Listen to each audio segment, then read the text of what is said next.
TFC spiritual ప్రేక్షకులకు స్వాగతం. ఈ వారం రాశిఫలాలు పరిశీలిద్దాం.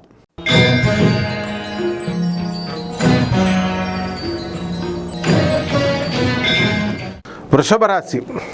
ఈ వృషభ రాశి వారికి మనకి ఈ వారమంతా కూడా ఈ యొక్క శుక్రగ్రహం అంతా కుంభరాశి మీనరాశి ప్రవేశాలు చేయడం ద్వారా మనకి ఈ వృషభ రాశి వారందరికీ కూడా ఆదాయాలు చాలా చక్కగా ఉంటాయి, ఖర్చులు కూడా అధికంగా ఉంటాయి.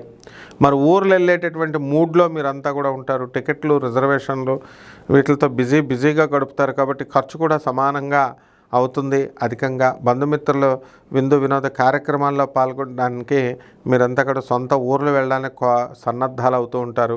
కాబట్టి విద్యార్థులంతా కూడా మరి మీరు సెలవుల్లో చక్కగా మళ్ళీ హోంవర్కులు రాయరు కాబట్టి మీరంతా కూడా ముందుగానే ఈ వర్క్లన్నీ కూడా ఈ సంక్రాంతికి ముందు మీరు పూర్తి చేసుకోవడానికి సన్నాహాలు చేసుకుంటూ ఉండాలి.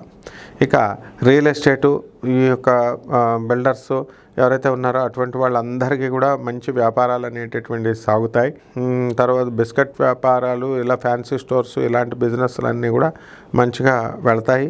ప్రముఖ వ్యక్తులతో మీకు ఈ వారంలో మీకు పరిచయాలు అవడానికి అవకాశాలు ఉంటాయి. అలాగే టెక్నీషియన్ రంగాలలో, తర్వాత ఈ యొక్క మీడియా రంగాల్లో వీటిల్లో కూడా మీకు కాస్త పనుల్లో ఏముంటుందంటే కాస్త మార్పులు అనేటటువంటి స్థాన చలనాలు అనేటటువంటివి ఉంటాయి, ఉద్యోగ మార్పులు ఇవన్నీ కూడా. కాబట్టి ఈ యొక్క హోటల్స్, పబ్స్, రెస్టారెంట్స్, బిజినెస్లు నడుపుతున్నటువంటి వాళ్ళంతా కూడా ఆర్థికంగా బాగా పుంజుకోబడతారు. ఈ యొక్క పబ్స్ స్టార్ట్ చేయాలి అనేటటువంటి సంకల్పంతో, హోటళ్ళు స్టార్ట్ చేయాలనే ఉద్దేశంతో మీరు ముందుకు వెళ్తూ ఉంటారనమాట. సినిమా యాక్టర్లు వాళ్ళకి పట్టినటువంటి చీడపోయి చక్కగా సినిమా రంగం మళ్ళీ వాటిల్లో వాళ్ళ పనుల్లో వాళ్ళు బిజీగా ఉండడానికి అవకాశాలు ఉంటాయి. మరి కాంట్రవర్షియల్గా మారినటువంటి వాళ్ళంతా కూడా మార్పులు, గొడవలన్నీ కూడా సద్దుమణిగిపోయి ముందుకు వెళ్తారు. రాజకీయ నాయకులు నామినేటెడ్ పోస్టుల కోసం ట్రై చేసుకుంటూ ఉంటారు, సఫలం అవడానికి అవకాశాలు ఉంటాయి.